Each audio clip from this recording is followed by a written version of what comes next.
Facebook, అదే మన meta, ఇప్పుడు వాళ్ళు ఒక కొత్త ఏఐ ప్లాట్ఫామ్ తోటి ముందుకు వచ్చేస్తున్నారు. దీనిపై ఎంత హైప్స్ అండ్ ఎక్స్పెక్టేషన్స్, మెయిన్గా ఎలివేషన్స్ ఏమున్నాయంటే, $60 to $65 billion వీళ్ళు స్పెండ్ చేశారు అని చెప్పి బ్లూంబర్గ్ రిపోర్ట్ చెప్తున్నారు. అంటే వీళ్ళు జస్ట్ ఏఐ R&D పైన $60 to $65 billion స్పెండ్ చేశారంటే, ఓ మై వాష్, అంత అమౌంట్ తోటి వీళ్ళు చాట్ జీపీటీని తలదన్నేలాగా ముందుకు వచ్చేస్తున్నారు. ఎందుకు అంటే చాట్ జీపీటీలో ఎన్నో హెల్యూసినేషన్స్ అండ్ ఎన్నో మిస్టేక్స్ ఉన్నాయి. వాళ్ళు కూడా నెక్స్ట్ 4.5 వర్షన్ తోటి వస్తున్నారు. కానీ వీళ్ళు దానికన్నా అడ్వాన్స్డ్ ఫీచర్స్ తోటి ముందుకు వచ్చేస్తూ, అండ్ సెకండ్ టర్మ్ లో వీళ్ళు పెయిడ్ మాడ్యూల్ లాగా చేద్దామంటున్నారు.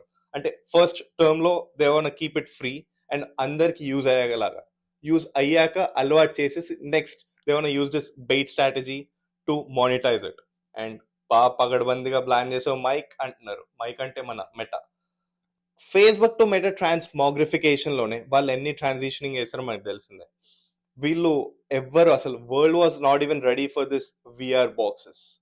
వాళ్ళు ఆ వర్చువల్ రియాలిటీ ప్లాట్ఫామ్ ని ముందుకు తెచ్చేసి నెక్స్ట్ మొత్తం ఈవెంట్స్ అన్ని విఆర్ లో చేసిద్దామని ఒక విజన్ తోటి వచ్చి ఇప్పుడు స్లోగా step by step sustainable development towards గా అండ్ ఏఐ డెవలప్మెంట్ తోటి రెడీ అయిపోతున్నారు. We should wait and watch, and whole world is waiting to watch this, main గా witness this. Stay tuned, TV9 USA for more updates. Thank you.